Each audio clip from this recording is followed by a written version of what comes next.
Hi, I'm Owen Honey, your local DIY enthusiast from Builders.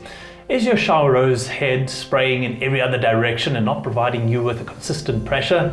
Well, chances are it needs a good cleaning.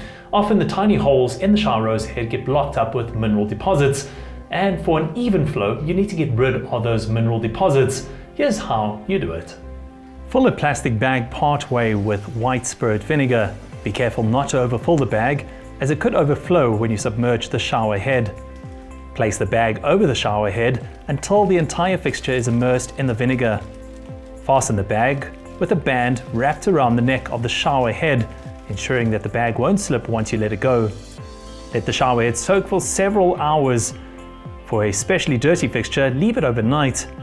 If you have a brass, gold or nickel coated shower head, remove it from the vinegar mixture after 30 minutes, as any longer than this could damage the finish. Untie the bag and remove it from the shower head.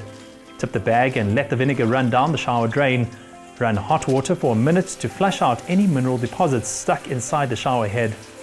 Scrub the fixture with an old toothbrush if the buildup remains. Focus on the areas around the holes where the water comes out. Turn the hot water back on to flush out even more residue. Repeat this process until you no longer see mineral deposits. Polish the shower head with a soft cloth for a finished look.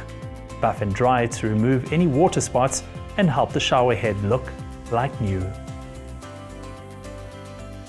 For more maintenance tips, please go to our blog on our website, which is www.builders.co.za. Get to Builders, get it done.